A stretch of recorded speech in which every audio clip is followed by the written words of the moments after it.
Ini produk orang Bangka. Ini porang ya? Ini. Tapi bahan dasarnya porang ya? Porang.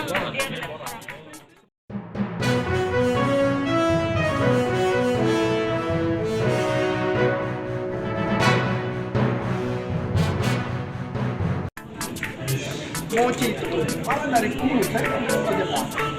Itu Kulu Pak, dari satu desa. Kulu sebenarnya itu. Cuma memang dia punya keunggulan Kulutnya ini tidak menggunakan pestisida, ya. Artinya tidak ada ya sangat organik. Malah dia masih bisa hidup di dalam pertanaman Kulut itu. Jadi artinya kan tidak ada praktisi yang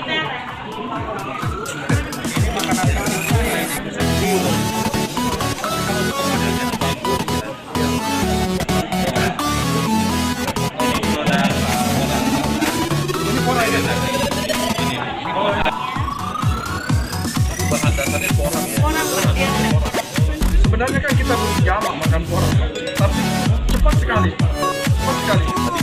Tahun aja ini porang buat apa gitu? Nah, sekarang ini berapa nih ini?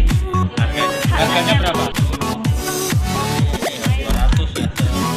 Ya 200 kilo ya. Jadi kalau harganya berkali-kali lipat dengan beras. 20 kali. 20 kali. Kalau harga per kilonya ini kalau yang seperti tadi makan 10.000.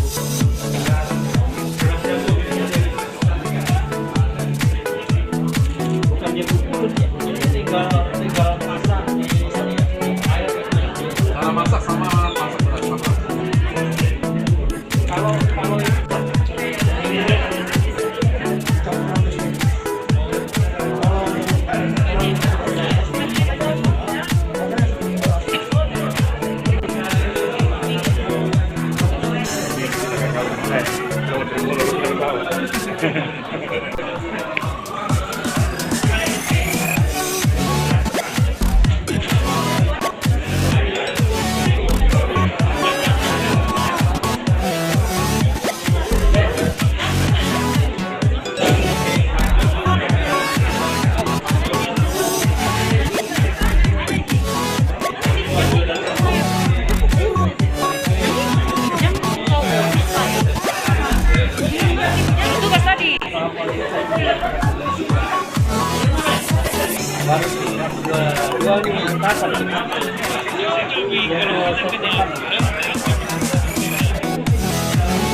Assalamualaikum. Waalaikumsalam.